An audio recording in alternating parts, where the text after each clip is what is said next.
you're starting to ensoul the root or survival chakra first. Because that's the coarse level, that's the dense level, that's the place where the rubber meets the road in the physical incarnation. That's the place where physically you experience the world. It's going to be so easy for you to experience your soul and your crown chakra, you're not even going to have to try. But what you have to work with is the idea of your root chakra making friends with the invader or the threat or change or whatever it's processing the idea of bringing in your soul's energy as. So your root chakra is where you're working. It's where you're starting. And that is why we talked at length about the biological response, about fear, about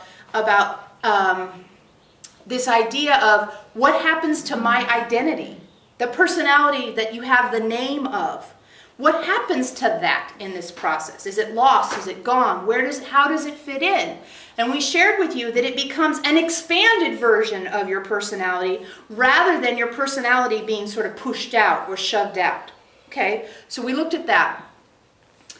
And that kind of deals with the idea of the ensouling concept being an invader or a usurper, which of course that energetic can come up.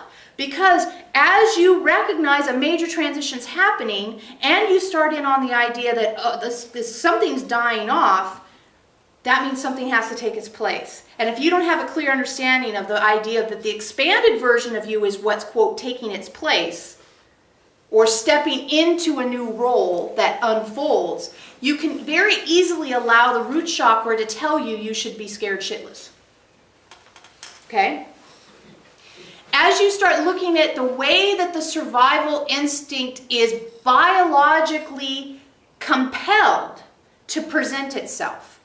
This is that whole thing we've talked about the saber-tooth tiger isn't in the room. So if you feel like your life's in threat, then let's look at why you're allowing yourself to react habitually to a threat that is not actually present.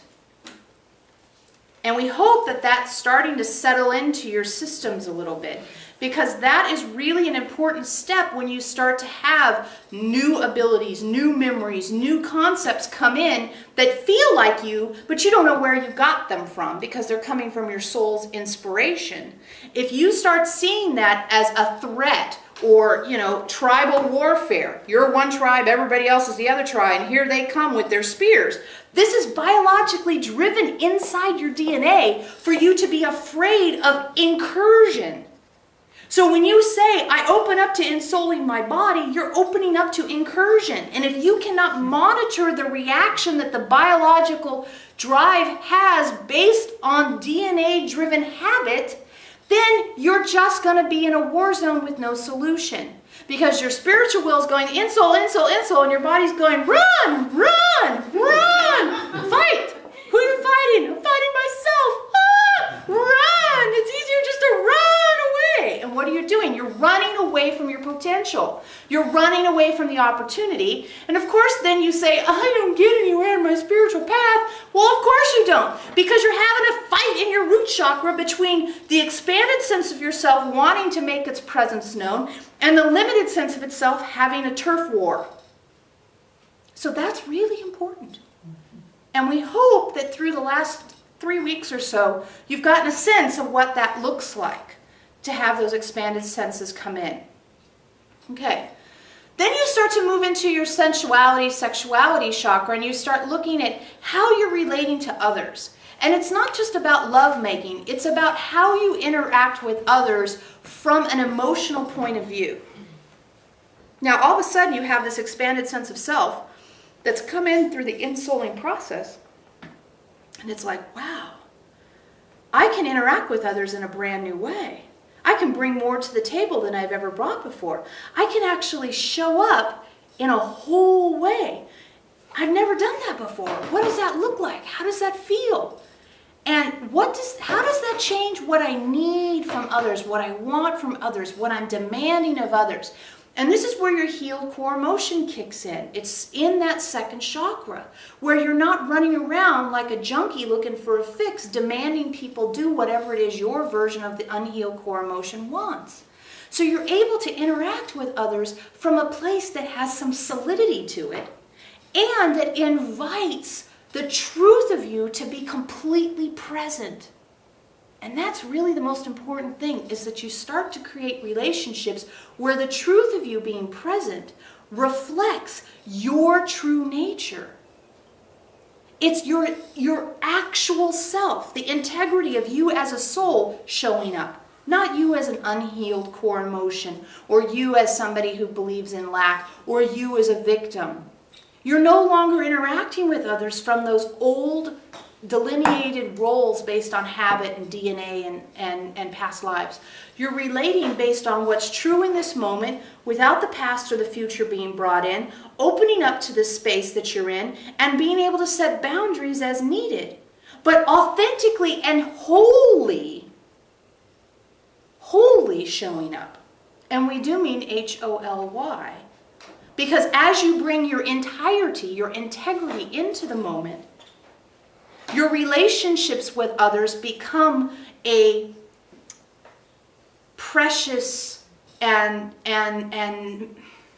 magical, mystical, whatever language you like. We can't think of the right term, but as you bring that completely into the moment, you're actually inviting a more than the sum of its parts experience to occur, where the two of you become more combined than the two of you divided and added together ever could be.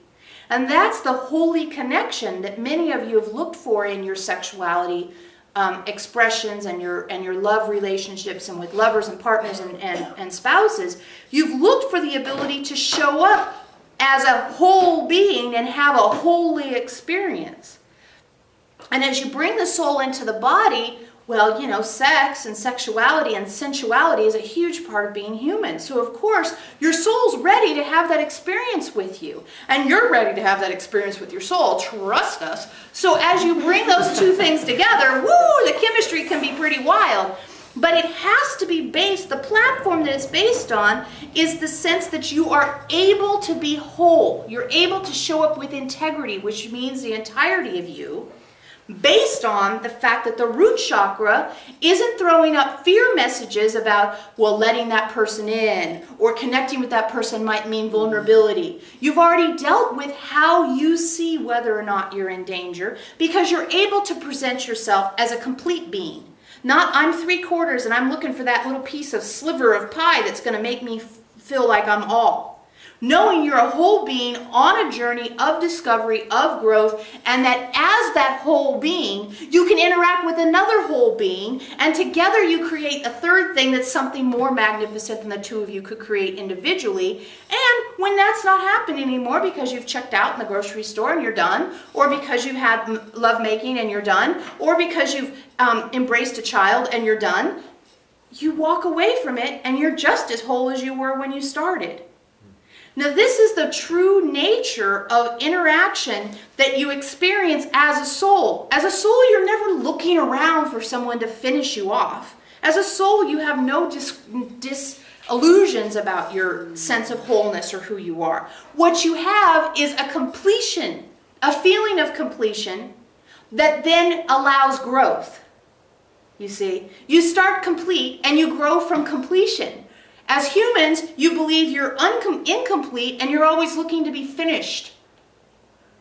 So when you start to end soul, you start to live as a soul. And souls don't have questions about their wholeness, nor do they have questions about their ability to have holy interactions with others. Those aren't even questions that exist, just like all of you can look down and say, I've got 2 hands. Okay, a soul says, I'm complete. I'm complete and yet I seek. And that's the most fabulous aspect of being a soul, is feeling the sense of completion, yet knowing there's also more. And that, in your human minds, might be almost impossible to hold in simultaneously. But it's actually the way the soul goes about things. I'm complete and I seek. And everything I seek just adds to my completeness. And this is the way you can start living. When you're living from the soul's perspective, you're living from the perspective that says, I'm complete and I seek.